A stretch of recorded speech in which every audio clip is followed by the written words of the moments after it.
Welcome to Inspiring Teachers, a show bringing you classroom tips, motivation, and stories from successful educators. Join Tavis Bean and Danny Hogger as they explore the why of teaching. Hello and welcome to Inspiring Teachers. I'm Danny Hogger and I'm in studio and it's summertime. I hope you're doing really well. Summer, congrats on a new finished year and a new summer of all of your activities waiting to happen. I'll turn the lights on for you. And this episode is brought to you by AmpedUpLearning.com. Amped Up Learning has been supporting inspiring teachers for a long time. They're a 2-teacher-owned company in Texas. They have a fantastic amount of resources to get your students up and moving around the classroom, out of that sit-and-get mentality that keeps students stagnant. It gets students moving from their FREC resources to their Blue Bolt merchandise, their deals and decks and experiments and escape rooms. There's so much fun stuff. And when you use promo code HoggerHistory10, you'll save yourself 10%. And I have a lot of my favorite activities and project-based learning available there in the Hogger History store as well. So go to ampeduplearning.com. Follow them on social media. They have a lot of contests. They do a lot to support teachers, and they give a higher percentage of their teacher sellers than a lot of the other stores online. So check out Amped Up Learning. They are wonderful people. Very nice to us here. So I'm sitting here at the end of the year, and I already shared my best wishes and thoughts for my students for the summer. I thought that was a great video to go out on. And sometimes we take a hiatus, but there's so much happening right now that I was struck on this June 16th to get online and talk about how teachers are feeling and talking at this moment. So this is a very special episode because we're going to cut and take a look at conversations happening live on Twitter in prime time and see how teachers are expressing themselves at this moment. There are a lot of emotions. Some people are worried about fall, or arguing about plans, or what is the safe scenario to return to school after the COVID crisis. And while most of our episodes are evergreen and live in interviews and advice that last forever, sometimes you got to be part of the moment and the conversation and talk about what's happening around the country. Without further speculation into what we're doing here, let's talk, because there's been so many things that have struck me as interesting. Let's go to Twitter. Bonnie Nieves, hashtag same here. Teaching biology and social justice in mind. She's got a webinar coming soon, and Bonnie always hosts a lot of really interesting conversations. So we'll let her know that we spotlighted this on our show. Check it out. And she'll get a kick out of that, I'm sure. She's got a great team. We're moving on here, and there are something that has interested me is a lot of teachers have jumped back into the norms of meetings and Zooms and using their newfound web conferencing to talk with each other. There's also a lot of cutting edge, to the point, and very current on what schools should do about growth and learning and teaching with everything that's happening with the social conversations of our country right now. So I found that to be very interesting. Corey has a session coming up, and so we'll let him know that we mentioned this on the show today. So, you know, with so many people, if that's something you're interested in, go ahead and check out Corey, and you can get in touch with him.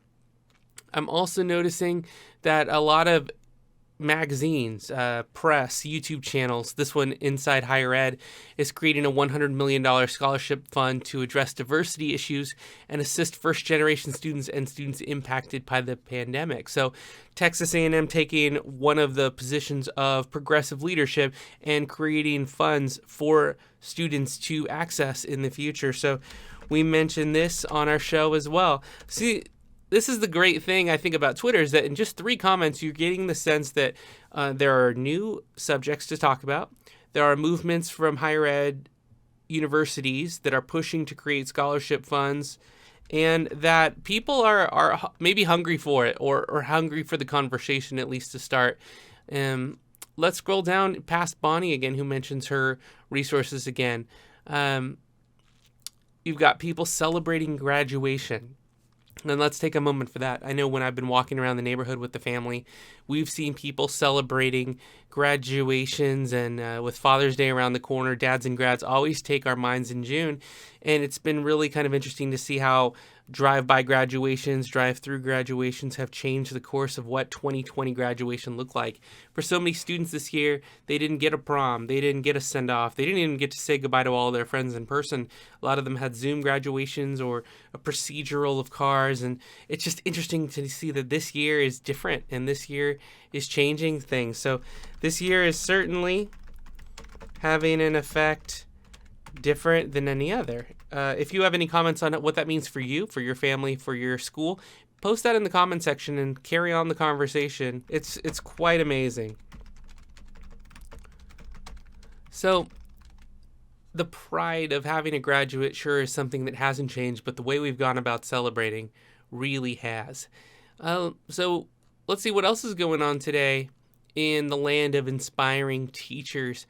You've got question chat. I noticed that there never used to be that many news updates coming through my feed, but so many people, so many teachers from different sides of the aisle are sharing more news articles, that's something that's happening a lot. And I didn't used to see that. Plus, we are getting closer to election season. When we head into fall, I'll be teaching government, so that will be an interesting thing to talk about as we get there as well. I have been seeing a lot of people posting their lists for clearing the list and getting donations on Donors Choose and asking for school supplies. It's amazing how many teachers go right from teaching in May and June into the collection planning phase for the fall.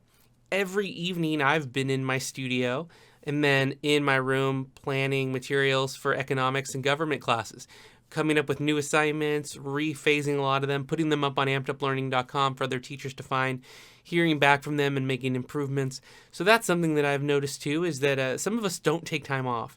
Some of us feel like we teach 12 months a year, even though we maybe only are at school for 10. So that's kind of neat. I'm not seeing as many of the conversations from earlier in the day. So what I'm guessing is people have been on social media in the mornings and in the evenings and then take the day to be with their families during the summer, or maybe take their kids to and from different activities, or it's just spending time with each other. So that's kind of interesting as well. A lot of teachers have been coming out with new books. Brent and a lot of different podcasters are doing stories and telling situations local to them. So if you're into teaching podcasts like this one, there's many you could check out. Like the Staff Room podcast could be one. Tim Cavey is another one I really like to follow because he is always having interesting conversations. So that's all good stuff as well. Following the National Civil Rights Museum is like an interesting follow right now. Meg Honey has been liking content from there. That might be something I want in my feed, just to give me an informed ideas on some lesson plans for the fall. That might be something you might like to do too, at NCR Museum, if that's something that interests you. There are people talking about TV. There are people talking about the book Hidden Mentor. And there are a lot of people arguing over, this is the kind of the crux of the conversation, when should we go back to school? Should we go back in our normal scheduled date? Should we go back later? Should we be able to have some kind of hybrid system where some students go one day of the week, other students go every other week? Or is it something that distance learning should be an option for all families? How do you feel about that? Put that down in the comment section below, or tweet us at Show Teachers on Twitter with hashtag Inspiring Teachers, and we can continue that conversation. With that, I think I wanted to just end with a resource. So if we go to ampeduplearning.com, and I want to share a Shark Tank resource with you today. I'd like you to be able to check it out and let me know if it's something that you might like to do in your classroom. I've designed it for high school, but I think you could do it for any classroom, basically fourth grade and on. I've seen it done even in fourth grade classes. So I'm going to try to find it for you on the screen. And here are a few different ways to do it. Now, on Amped Up Learning, I have priced it lower than all my other sites that offer resources. You can find it by searching Shark Tank Brainstorming Economics Class Project, and it'll pop up for $1.50. I've added a new brainstorming sheet where students have to talk about what's a problem they have, either with a service or a product. How could they improve upon that process? Then they go to 3 different friends and talk about what they think are 3 significant problems. They pick the one that's their favorite, some people to work with that they'd like to collaborate with, and then 3 possible solutions and which one seems like the most viable resource. They have to ask questions like, how much might it cost? What are the problems? What are the obstacles they're going to fit and fix along the way? And then ask 3 other people, do you think that this is a viable option and what would make it even better? So by like continually knocking on different ideas and different thoughts in your peer group, you can find out a lot more about what students might want, and they'll punch up your idea. And then suddenly you've got something to work with that you can research, brainstorm, come up with all the numbers, and formulate a business plan and presentation as if it were a Shark Tank pitch. It's a blast. It's a lot of fun. It's something I always enjoy doing, and I think my students remember it throughout their high school careers and something they talk about at the end of the year. And some of them actually end up trying to make it, and you might jumpstart a business or an idea or just the entrepreneurial mindset to foster that within students. Well, this was a moment, and I don't want to get too hot into the debate, but it is out there and it's something for you to think about. And I bet you your site leaders are going to have a survey for you soon asking you what you feel comfortable with going forward. Let us know what you think down in the comment section. We'll allow all opinions to be expressed and everyone to have a conversation because we care for each other, we care for our students, and we care for the betterment of our world. So I'm Danny Hogger. Tavis Beam sends his regards. He's working on a wonderful river table, and we'll do a video on that, I'm sure, in the next weeks to come. Until next time, I'm Danny Hogger. You can also support my new album, Spring to Life, on iTunes or Spotify. And thanks for liking, sharing, and subscribing, Inspiring Teachers. We hope to continue the conversation with you. Be safe, be well, and be kind. And we'll see you next time on Inspiring Teachers. Thanks, everybody.